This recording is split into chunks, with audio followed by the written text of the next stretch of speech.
avez donc été longtemps journaliste pour de nombreux médias. Et donc, je me permets un petit mot sur en ce qui concerne C8 et l'interdiction sur la TNT de cette chaîne.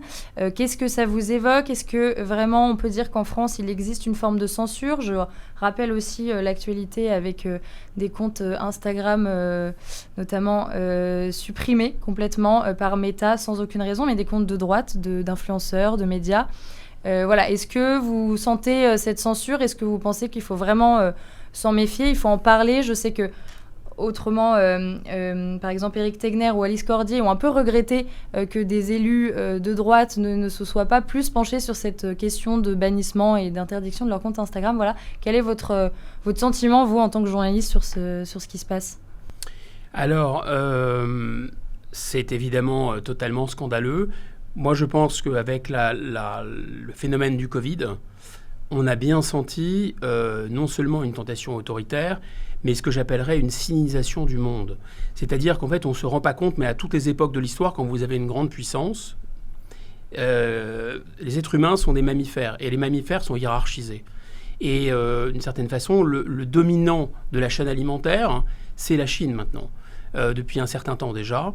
Elle est passée devant les États-Unis économiquement, même si elle n'a pas encore rattrapé sur le plan militaire. Et la façon de penser chinoise, la façon de faire à la chinoise, c'est-à-dire d'essayer de contrôler les masses, c'est quelque chose qui nous influence. Et en particulier l'Union européenne. L'Union européenne qui est complètement sur le plan géopolitique et économique à la remorque des États-Unis, mais qui en même temps est déjà sous influence chinoise. Parce que au fond de l'Union européenne, il y a aussi une sorte de délire technocratique. C'est-à-dire, vous pouvez voter, voter pour ce que vous voulez, mais de toute façon, ce sera la même politique. Vous pouvez voter contre les traités européens, de toute façon, on vous les fera avaler. Vous pouvez voter contre la politique d'Emmanuel Macron, de toute façon, elle va se poursuivre sous un autre nom. Eh bien, vous avez le pendant sur le plan de la liberté d'expression et des médias. C'est-à-dire qu'il va y avoir un contrôle. On vous proclame, plus on parle de liberté d'expression, plus on parle de démocratie, plus on parle de débat public, etc. Et plus on va limiter le champ, mais même encore mieux. La meilleure des censures, c'est une censure que vous ne sentez pas. Donc là, d'une certaine façon, ça grince un peu pour le système, parce que le système est obligé de prendre des mesures de rétorsion ou des mesures contraignantes et d'interdire. Donc ce que je pense, c'est qu'effectivement, la liberté d'opinion est cruciale, qu'on doit supporter. Et on ne supporte plus rien parce que l'idéologie dominante, c'est aussi celle du bon plaisir individuel, et c'est un paradoxe très fort. L'idéologie dominante, c'est le bon plaisir individuel. Je fais ce que je veux quand je veux, plus personne ne peut contraindre l'individu. Et simultanément, il y a cette tentation chinoise, cette tentation autoritaire, cette tentation de contrainte qui va très bien d'ailleurs à la classe dirigeante, qui est très énarchique, enfin très technocratique. Il y a une chaîne hiérarchique, donc il y a des administrés, ils ont tous des supérieurs hiérarchiques et ils donnent des instructions. C'est ça qui s'est passé d'ailleurs pendant le Covid, ils nous demandaient de signer des autorisations, vous vous souvenez. Donc, qu'est-ce qu'ils disent ? Ils disent, pour protéger le débat, pour ne pas propager de fausses nouvelles, pour éviter que le débat soit frelaté, faussé, pour éviter que la fausse monnaie chasse la bonne, que les fausses informations, les infox, chassent les vraies informations et donc que le débat soit biaisé, on va vous protéger contre vous-même. Et on va protéger la démocratie contre elle-même. C'est exactement ce qu'on voit aussi dans le mécanisme dit de l'état de droit. L'état de droit, c'est le droit va limiter l'État. Le droit va d'ailleurs verrouiller la volonté populaire. Vous pourrez toujours voter des lois, la loi contre l'immigration par exemple, mais le Conseil d'État va la mettre à la poubelle. Parce que nous, on sait mieux que vous, le peuple, on sait mieux ce qu'est la démocratie. Et ce qui se joue en ce moment, c'est que, et c'est toute la difficulté, je pense, c'est tout le fil du rasoir et c'est toute la ligne de crête qu'on est en train de traverser politiquement, c'est qu'on voudrait, au Rassemblement national, et je pense que les Français seraient bien inspirés de vouloir préserver les institutions de la Ve République, parce qu'elles donnent quand même au peuple et à l'expression directe du suffrage universel un pouvoir important à travers l'élection du président de la République au suffrage universel. Et en même temps, il y a besoin, je dirais, d'un changement de classe dirigeante et d'une véritable alternance. Le problème, c'est que cette alternance, elle est bloquée de l'intérieur. Elle est bloquée parce qu'il n'était pas prévu d'ailleurs dans les institutions qu'un président de la République, gardien des institutions, joue contre les institutions. Moi, je n'aime pas du tout le Front populaire, le LFI et le Front populaire, mais enfin, et là en l'occurrence, le problème c'est qu'ils ne sont pas arrivés en tête, contrairement à ce qu'ils martèlent, à ce qu'ils racontent, mais si d'aventure ils étaient arrivés en tête, c'est la démocratie que de les laisser gouverner. On n'est pas d'accord avec eux, on est dans l'opposition. Et de toute façon, si on est dans le vrai, ils se casseront la figure. Et la fois d'après, vous changez. Les gens ne comprennent pas une chose, c'est que si on met à bas le système démocratique, on ne pourra plus changer le volant. Et là, normalement, le système démocratique est en place, mais on ne peut plus changer le volant. C'est ça le piège en réalité. Et donc la tension monte, la colère monte, pour reprendre votre réflexion très juste. Le niveau de la pression dans la cocotte minute monte, et on va finir par s'attaquer aux institutions démocratiques en constatant que les institutions démocratiques, elles ne font plus leur office. Mais attention, la vérité, c'est que le peuple ne peut plus tourner le volant à droite, il ne peut plus tourner le volant à gauche, parce qu'il y a une sorte de prise de contrôle, il y a un GPS qui s'appelle d'abord Bruxelles, derrière Bruxelles l'OTAN, et puis vous avez Davos, et puis vous avez les marchés financiers, et puis vous avez le Parti communiste chinois. Et tout ça, c'est un système de pouvoir extrêmement puissant qui maintient un paradigme, un modèle, et on vous dit que si vous voulez changer ce modèle, soit vous êtes un abruti, soit vous êtes un fasciste, soit vous êtes les deux, en fait. Ou alors un bolchevique avec le couteau entre les dents. Voilà, un révolutionnaire. Donc vous ne changerez rien. Est-ce que vous n'avez pas parfois l'impression justement que là, vous vous êtes engagé dans la députation, est-ce que c'est un peu vain? Parce que finalement, le bloc est tellement dur que c'est pas 126 sièges du Rassemblement national qui va casser ce gros bloc qui dirige tout. On est au-delà de ça, puisqu'on on a nos alliés oui, sautistes. En plus, mais c'est 142, 143. Et puis on était 89 la dernière fois. Donc ça augmente.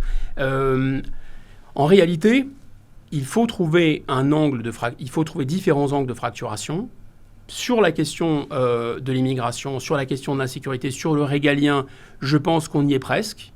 On y est presque. C'est-à-dire le travail de percolation c'est opéré. En fait, les gens commencent à ouvrir les yeux et à comprendre que dire qu'il faut arrêter les flux migratoires, les stopper, ça n'a rien de raciste. Mais vraiment, c'est des sujets qui sont... Enfin, c'est un contresens absolu de parler de racisme. Simplement, la coupe est pleine, la cohésion nationale est en danger, les comptes sociaux, etc. sont en danger. Donc, le temps politique est un temps long. Il faut du temps pour que... vous voyez, entre mai 68... et 1981, la véritable alternance au nom d'idées plus ou moins marxistes, et d'ailleurs aussi un peu hédonistes, libertaires, un peu bobos, qui étaient déjà manifestés en 68 et la prise de pouvoir par Mitterrand, il s'est passé quand même beaucoup de temps. Et même quand Mitterrand a pris le pouvoir, ce n'était pas d'un seul coup, cette révolution, maintenant elle est partout, c'est justement l'idéologie de la classe dominante, mais ça a pris du temps. Donc la politique, on oublie, mais ce sont des phénomènes de génération. Ça prend des dizaines et des dizaines d'années pour changer les choses. Après, ça craque d'un seul coup, en fait. En quelque sorte, ça met beaucoup, beaucoup de temps. Un peu comme l'eau et la glace, c'est-à-dire à 1 degré, ça va changer d'état, mais on a l'impression que ça ne bouge pas, ça ne bouge pas, ça ne bouge pas pendant très longtemps, et d'un seul coup, ça bouge. Donc voilà, à mon avis, ce qui est en train de se produire. Je pense que par ailleurs, et c'est ça qui m'a convaincu de rejoindre le Rassemblement national, à la tête du Rassemblement national, Marine Le Pen et Jordan Bardella, et une équipe moins connus du grand public, mais vraiment de gens très, très affûtés, ne sont plus dans un discours du négatif, sont plus dans un discours uniquement dénoncer ce qui ne va pas. Uniquement dire l'Europe ça ne va pas, l'immigration ça ne va pas, l'insécurité ça ne va pas, etc. Là, il y a une phase qui s'enclenche qui est le signe que quelque chose est en train de se passer. Mais je répète, les choses prennent du temps, qui est d'articuler une autre solution. D'accord. Alors pour revenir plus concrètement sur ce qui se passe en ce moment, c'est un peu le bazar, personne s'y retrouve vraiment, tout le monde revient de vacances et... Beaucoup le bazar. Voilà, personne ne sait qui gouverne. Enfin, Macron évidemment encore là, mais pour le reste, on ne sait pas trop. Alors, est-ce que vous pouvez nous expliquer justement, vous qui êtes dedans, comment ça se passe, comment vous, au RN, vous vous positionnez et quels sont les scénarios possibles à cette impasse pour l'instant de Premier ministre? Première chose que je voudrais rappeler, c'est que le Rassemblement national a annoncé à l'avance le risque de chaos, en disant soit on arrive aux affaires parce qu'il y a une aspiration et que nous sommes majoritaires, ce que le résultat en nombre de voix et en pourcentage du corps électoral a montré, et même en groupe, parce que là on parle de choses on compare un groupe, un parti politique avec une ligne, et des choses qui ne sont même pas des groupes, parce que le Nouveau Front Populaire, ce n'est pas un groupe parlementaire. Hein. Il y a un groupe parlementaire autour des socialistes, il y a un groupe parlementaire autour des communistes, il y a un groupe parlementaire autour des LFI, etc., et ainsi de suite. Ils ont créé une sorte de fédération entre eux, mais ce n'est pas un groupe, en quelque sorte. Et ils ne sont pas d'accord entre eux. Effectivement, personne n'a la majorité. Je pense que le président de la République avait cette intention d'user d'une certaine façon le Rassemblement national au pouvoir dans une cohabitation, à mon avis, de combat, une cohabitation assez féroce, pour qu'ensuite son camp, en tout cas, arrive aux élections présidentielles dans des conditions meilleures et qu'au contraire, l'espoir que pouvait représenter le Rassemblement national soit émoussé face à la dureté de la réalité. C'est ça le plan. Et ce plan, il n'a pas marché du tout. Et en fait, il a dissous l'Assemblée nationale, mais il s'est finalement autodissous. Et il a dissous son propre pouvoir. C'est ça la situation.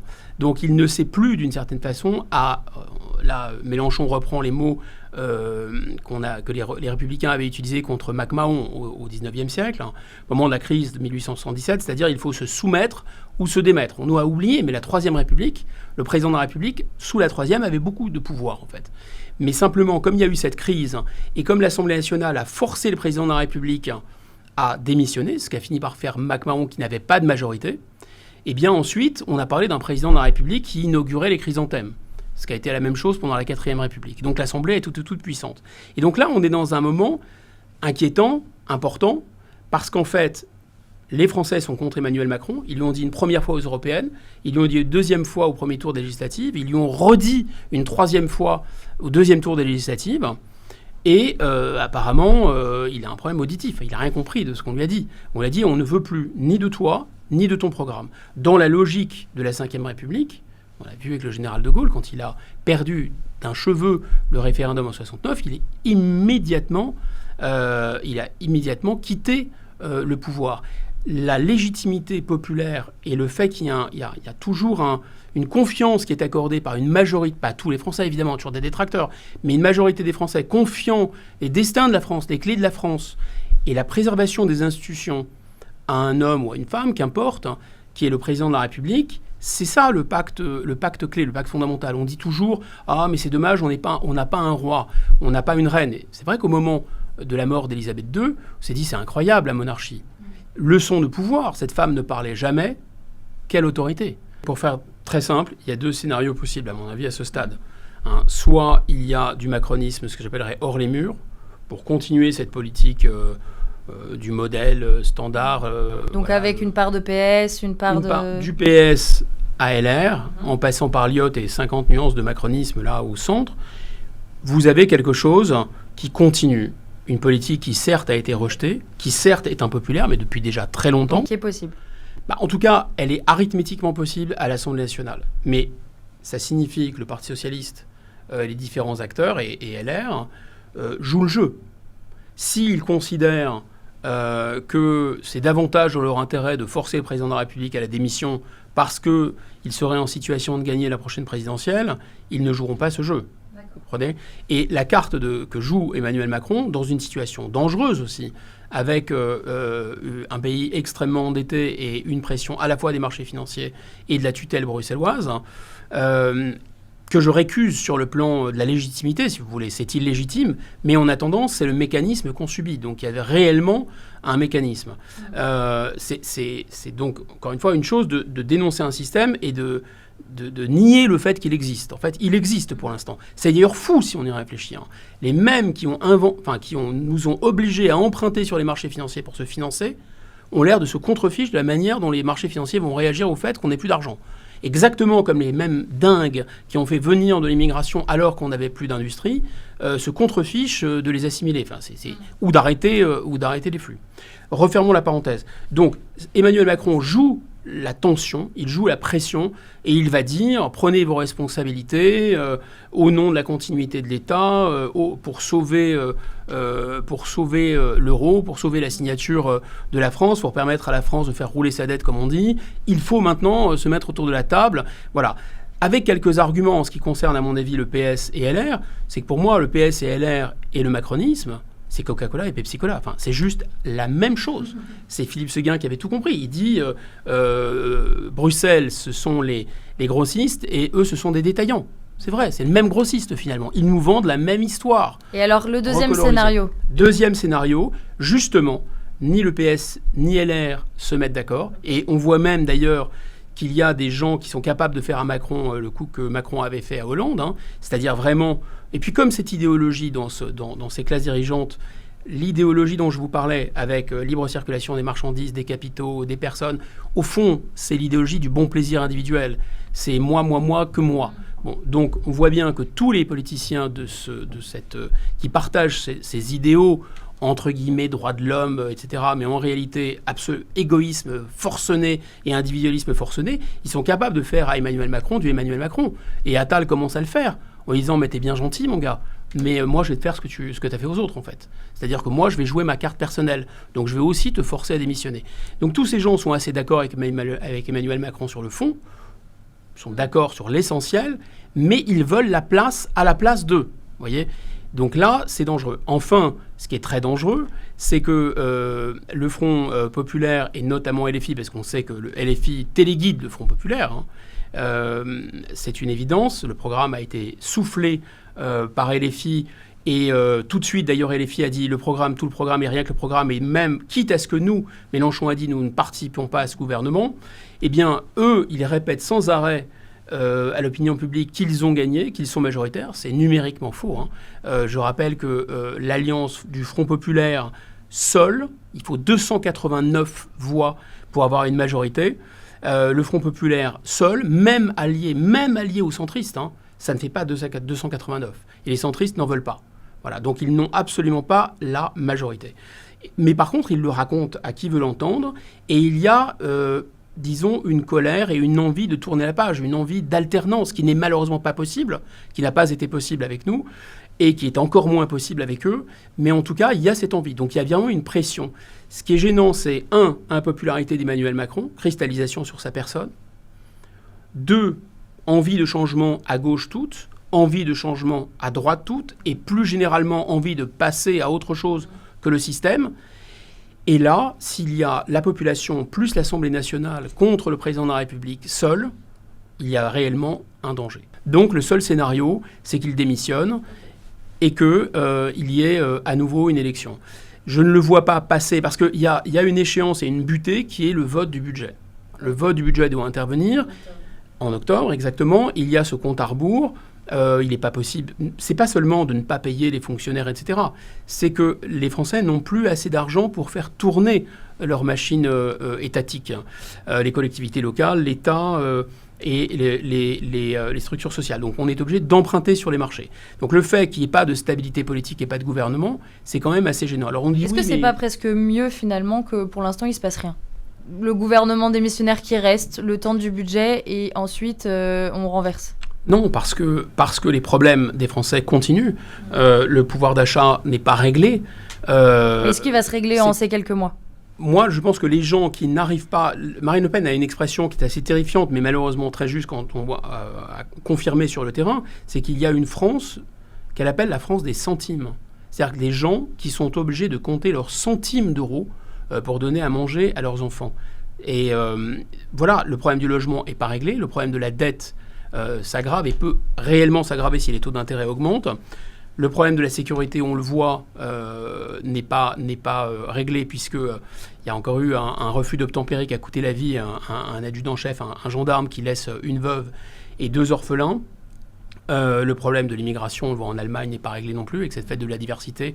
Vraiment, sanglante ironie a fini de cette façon. Donc, aucun des problèmes n'est réglé. Et quand...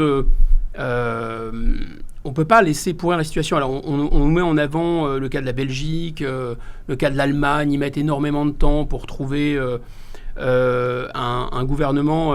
Ils n'ont pas la même culture politique. De toute façon, la France est un pays où il y a ce qu'un historien appelait des poussées de fièvre hexagonale. C'est-à-dire qu'il y a régulièrement, la dernière en date, c'était les Gilets jaunes, des poussées de colère. Je ne sais pas si vous vous souvenez, mais je pense que tous les Français en ont le souvenir très net. Il y a un samedi quand même, on s'est demandé de quel côté ça allait tomber. Donc il y a un imaginaire politique qui est bien réel. Ça a beau être du symbolique ou de l'imaginaire, c'est bien réel. On fonctionne comme ça en France. On est un village gaulois, on a besoin d'un chef, on a besoin de règles claires. On n'est pas une culture du consensus. Je sais bien qu'on veut à toute force nous transformer en protestants du Nord. C'est pas la réalité des Français. C'est pas ce que sont les Français. On a d'autres qualités, d'autres défauts, mais on fonctionne pas comme ça. Très bien. Et ben merci beaucoup.